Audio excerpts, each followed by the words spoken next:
So I figured out why I haven't been able to squat properly. We first need a brief understanding of the biomechanics for squat, which is essentially a fancy way of saying the shape and movement that goes into creating that deep squat shape. Let's start with the basics. There are 4 main concepts that make up the structure of a deep squat. First, we have ankle dorsiflexion, which is essentially the opposite of pointing your toes. It's the action of the foot pulling in towards the shin. Next, we have hip flexion and external rotation. That means the thigh is pulling in close to the torso, hip flexion, and the thigh bone is also rolling slightly outward, external rotation. The knees are in full flexion, meaning the back of the thighs and the calves are in contact with one another. And lastly, and most importantly, our body weight, our center of mass, is centered over the midfoot.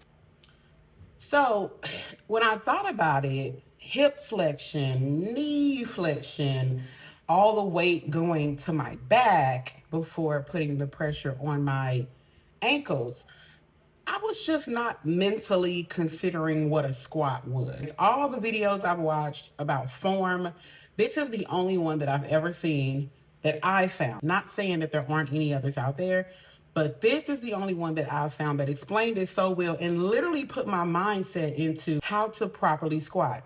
Here's the thing. After I watched the video, I was 100% convinced I don't know how to squat.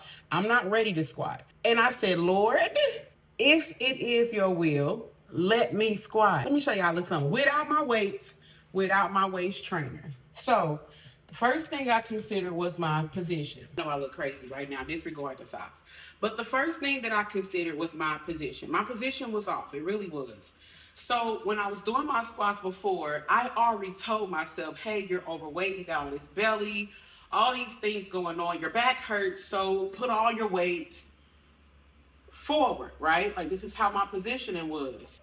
I'm supposed to be standing straight up for the most part. So what I gathered is you go down. This is a squat, bro. This is a squat. What? I can still go lower, but the hip flexion still needs to be improved. I've just been doing it wrong. They did say having weights is supposed to help, right? But I think how you carry the weight matters as well. Pull that weight in with everything else. So let's try it again with the weights. I'm gonna try it. I'm so glad I found that video. The squats video that I post today will be lower. I appreciate the advice. I'm working on it. This is a lifetime journey. You're gonna make mistakes along the way, but having kind people to redirect you and advise you, I very much so appreciate that. I'm about to get my day started and I'll talk to y'all later. Be blessed and you're fruitful.